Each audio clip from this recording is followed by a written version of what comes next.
Welcome to the Resilient Retail Game Plan, a podcast for anyone wanting to start, grow or scale a profitable creative product business with me, Catherine Erdley. The Resilient Retail Game Plan is a podcast dedicated to one thing, breaking down the concepts and tools that I've gathered from 20 years in the retail industry and showing you how you can use them in your business. This is the real nuts and bolts of running a successful product business, broken down in an easy, accessible way. This is not a podcast about learning how to make your business look good. It's the tools and techniques that will make you and your business feel good. Confidently plan, launch and manage your products, and feel in control of your sales numbers and cash flow to help you build a resilient retail business.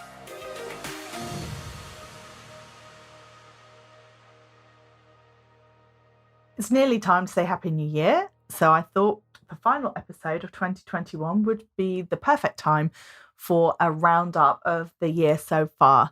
Hi, my name's Catherine Erdley. I am the host of this podcast, as well as the founder of the Resilient Retail Club, which is my membership for product businesses. You can find out more at resilientretailclub.com. And if you use the code 10podcast, that's 10podcast, you can get £10 off your first month. Welcome. It is episode number 74. And as I said at the beginning, it is the final episode of 2021. What I wanted to do is, after looking forward to 2022 in last week's episode and looking at the trends of what's ahead, thought I'd give a bit of a recap of the year so far. I wanted to talk a little bit about the year in review, as well as looking at the retail industry. I also wanted to have a little reflect back on my own business as well and encourage you to do the same. So let's just start off by talking about what's been happening in 2021. It's pretty much impossible to sum up the year in any real concise way. But I suppose one thing that you could argue is that we're talking about COVID bookends, as I've seen it described. Unfortunately, we started the year talking about restrictions and we've ended in the same way. But in the middle, there's been an awful lot that's been happening. I think if I could come up with one word to describe 2021, I would say the word would be volatile. We have seen some big swings. The year started off for a lot of people probably stronger than they expected. So a lot of people were seeing really good sales in January and February as people were still locked down. But very quickly after we saw the physical stores reopening around April the 18th, then we have started to see a real fluctuation in the way that online sales were happening.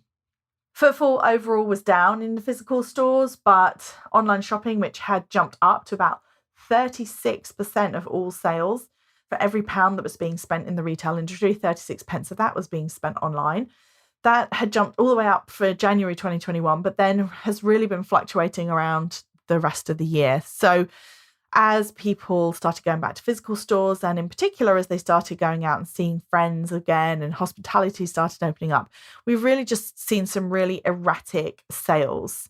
One of the things that was really interesting as well, I say interesting, but one of the things that has made it challenging for a lot of people, I'd say this year, as well as online sales being somewhat patchy throughout the summer in particular, and really only regaining much momentum as we headed right towards Christmas. It felt like Christmas definitely came later than it did in 2020.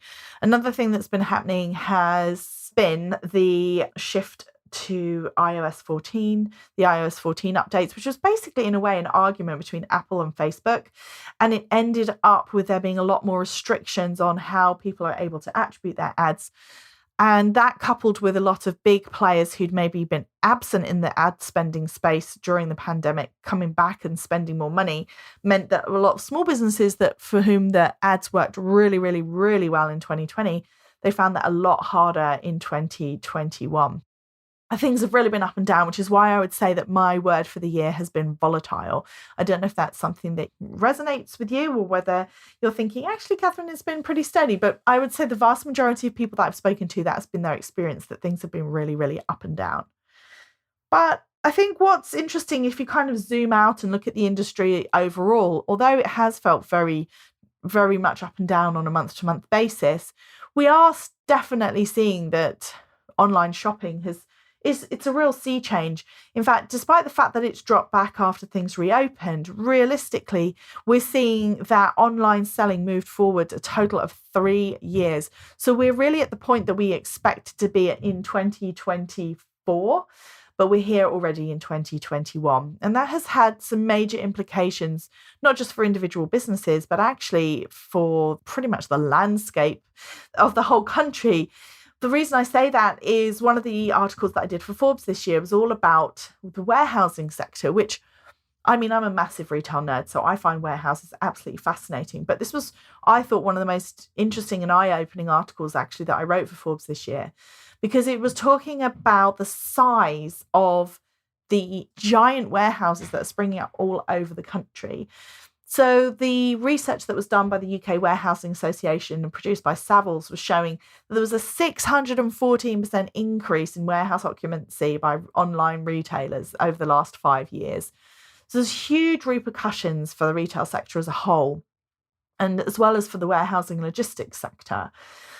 So what we're really seeing is that this light industrial space, or this industrial space, has become massively important and is reshaping the landscape.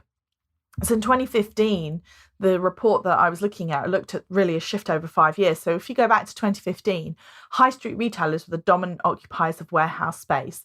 And although their warehouse capacity did increase by 5%, this was compared to a 32% overall increase in warehouse space. And in 2021, the biggest occupants of warehouses were actually third-party logistics, so 3PL. Well, what are 3PL? Well, 3PL, they're really the people who service online businesses. So a lot of people who have, let's say someone has a Shopify website and that website has become really successful and they've outgrown their own unit or their kitchen table, for example, and have moved their products into a fulfillment center, somebody like Fulfillment Crowd or one of the many other fulfillment options. That is effectively 3PL. So now those companies which have grown just massively over the last 5 or 6 years, they have increased their occupancy by 42% over that time. And they are now the largest single group occupying warehouse space in the UK. The fastest growing sector, though, is online retailers, so e-tailers or people who only sell online, such as ASOS or Ocado, and they have increased their square footage sevenfold over the past 6 years. So why is that interesting? I think for me, it's interesting because, again, there's one thing to see the impact of the move online for individual businesses, but actually when you look back at the way that things have shifted, it's actually having a major, major impact. And that's one of the things that I find really fascinating. And I was speaking to a developer for a company called the Really Local Group, who do some incredible hyper-local mixed use projects where they're effectively taking unused retail space. What he said was, when we think about the high street, actually a lot of the stock that was on the high street is moving out. Literally the physical stock used to be so much of it stored on the high street, but now it's almost coming out of the high street and into these big industrial areas. So the distribution, if you could do a heat map of where physical stock actually sits, 5 years ago compared to now, you'd see that stock is actually dispersing, it's moving out. But even people who've got physical presences maybe aren't keeping as much in a physical store. It's moving out into these industrial areas, which is a really, if you think about it visually, that really explains a lot about when we talk about these occupancy rates in the high street, which have been a real concern. So 1 in 7 in March, I wrote an article about how 1 in 7 shops were empty. So it was a 14.1% vacancy rate, according to the British Retail Consortium, and which marked 3 years of increasing vacancy. So really what we're seeing is this shift towards not as many people having shops, but again, literally because the physical stock is being held out in these industrial sites. So then what comes next? What is the next wave of use for retail space? Is it more about these mixed use leisure? Is it more about residential, for example, people actually living in places where otherwise might have been retail? And how does that move forward? And personally, I feel like another big shift this year has been the continuation to people shopping locally. Unfortunately, that has had a very tough impact on city centres. But ultimately, people in local areas, people have been just living more locally. So there've been this idea of the 15-minute town has been gaining traction, where people are trying to design towns where you can do everything that you need, whether that's go to the dentist, the doctor, have your hair cut, go to work, drop your kids off at school, but do it within a 15-minute walk, which certainly in some London neighbourhoods is a possibility. But imagine the impact on the drastic reduction in the number of cars needed and even public transportation needed if everything's available within 15 minutes. So those have been some of the big shifts that's been going on. And as I said, for me personally, working with a lot of individual businesses and retailers, I would say, again, the word has really been volatility. It's been about things shifting around and perhaps not working the way that they were working before, or equally unexpected things that perhaps weren't working as well, suddenly picking up. It's been a really tough year to forecast. I know some people got really bitten by shortages, lack of ability to actually get supplies from their suppliers, or having to cross-source products from different suppliers. There's also been huge pressures in terms of things like cardboard, so getting hold of cardboard, the price of cardboard going up, which is a knock-on impact of wood pulp, and a lot of which comes from Europe and the EU. So there's been a huge amount of challenges, really, I'd say, for this year. Maybe the two words would be volatile and challenging. So what has worked? So rather than making this all doom and gloom, as I know it's when you look back on the year, as I said, volatile and challenging is probably two big words. I would just say as well, if that's been your experience, then just know that you're not alone. I would definitely say, having talked to a lot of different people, a lot of different businesses, those are some of the key themes. But what has been working, because it's not fair to say either that it's been a dreadful year for everybody, other people have been able to keep growing their businesses. And I'd say what's really worked well is where people have been able to be reasonably agile and also been able to have a variety of different revenue streams. So people who've been able to have both their website, perhaps the third-party marketplace like Etsy or not on the high street, somebody who's got wholesale accounts, both large retailers and small retailers, and maybe they're getting those wholesale accounts through both direct approach, but also through a third-party wholesale platform, somebody like Fair, for example.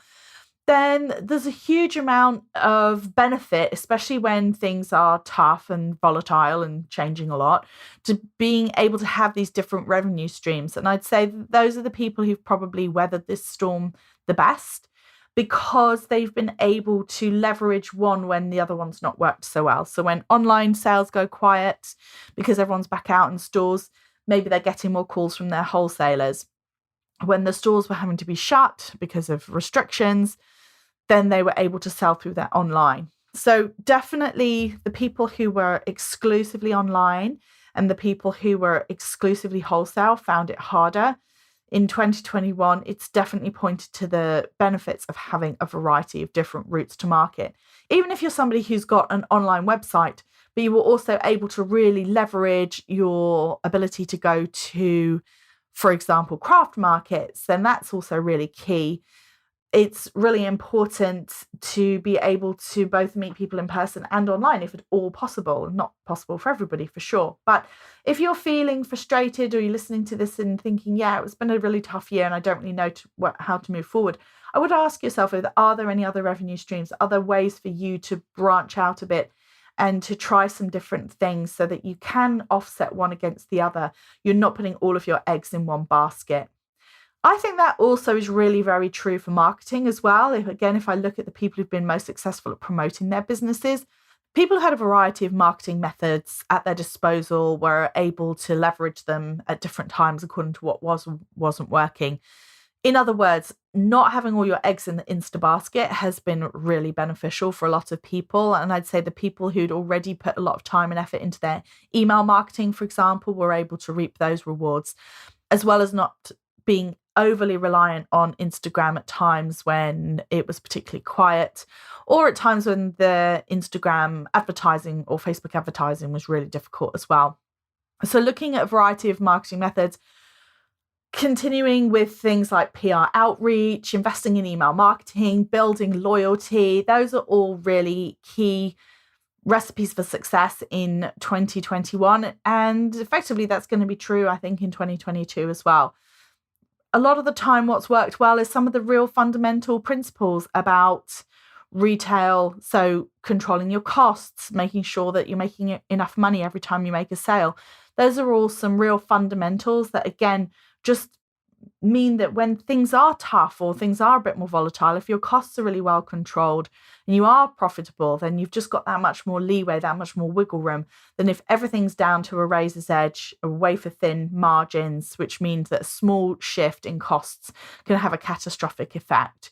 So again, when I look back at who's done well this year, who I've spoken to, who have been working with, who've been successful, it's been about a variety of routes to market, a variety of ways of marketing the business. It's been about really great product. It's always about really great product, but it's also about making sure that all of your costs are under control, profitability, ready to go, so that you've got just that little bit more breathing space wherever you can build breathing space in, so you're not entirely reliant on one channel, whether that's sales channel or marketing channel, and that you've got that wiggle room in your pricing. So that's my year in review for retail. As I said, challenging and volatile. If that feels like you, then you're not alone. And I would just really recommend that you take a moment to have a look back and do your own review. How has your year been? What have your highlights been? I think it's really, really important for you to capture the highlights. I was thinking about this for my own business. I've been so fortunate this year to have lots of different highlights. For example, the Resilient Retail Club has grown. We've got nearly double the number of members we had last year. I took the business into a VAT registration and actually became a limited company, became Resilient Retail Limited in April, which was a big stepping stone, but I'm so excited that I took it, and it really set me up well for the rest of the year. I've been so fortunate to be a Small Business Britain Small Business Champion, which has meant working with the Small Business Britain team, who are phenomenal, and delivering events for them each month. I have also been part of the Enterprise Nation School of Sales, giving talks for them. And of course, thanks to everyone who helped vote for me, I won the Enterprise Nation Top Sales Advisor Award this year. So that was a huge win for me. I also found, speaking at the stationery show, I was invited in October to have my own Resilient Retail Clinic, as well as to speak there, which was phenomenal when it was slightly less nerve-wracking to meet in person than it is right now. It was great to meet some people in real life again. I got to go away in September with some real great business friends on my mastermind retreat for the weekend to Rye. And of course, we welcomed a new family member, our cat Neptune. So we're now a multi-cat household with our 20-year-old cat Knit and our 7-month-old kitten Neptune. So it's been there's been so many highlights. It has for sure been a challenging year, and I know for sure it's been challenging for a lot of you out there as well. But why not take the time? Why not take 5 minutes to recap your wins? And of course, the podcast has been a big win this year. So we've actually hit 35,000 downloads this year, which is absolutely unbelievable. So thank you to everyone who's listened. And I hope that you can take some time out to kind of put things in perspective, to recognize it has been challenging. There's lots of reasons why it has been challenging, but there's lots of great stuff ahead too. If you want to come join us in January as well, we've got the 5-day challenge at the end of January. I can't wait for that. If you go to resilientretailclub.com/plan2022, you'll be able to sign up for free. Last year, we had about 500 people come together for a week to plan out their year, and it was just brilliant. So I do hope that you can make it then too. But I hope that you are able to pat yourself on the back. I think as small business owners, we do a terrible job of really celebrating our wins. So I hope that you'll take a few moments, celebrate your wins as well, and look forward to another interesting, challenging, but no doubt exciting and rewarding year in 2022.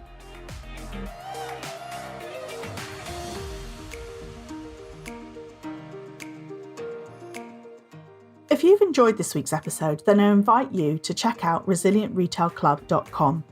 The Resilient Retail Club is the membership for anyone wanting to start, grow, or scale a profitable product business. No more trawling Google trying to find the answers to your questions, or wading through general business advice that speaks mainly to service-based businesses. Whether you're still at the idea stage or you've been going for a while but want to get more focused and organised when it comes to your business, the Resilient Retail Club is the place for you. With a library of courses tailored to creative product businesses, several live sessions a month, and a supportive and active community, the Resilient Retail Club is the perfect membership to help you hit your goals faster. Check it out at resilientretailclub.com.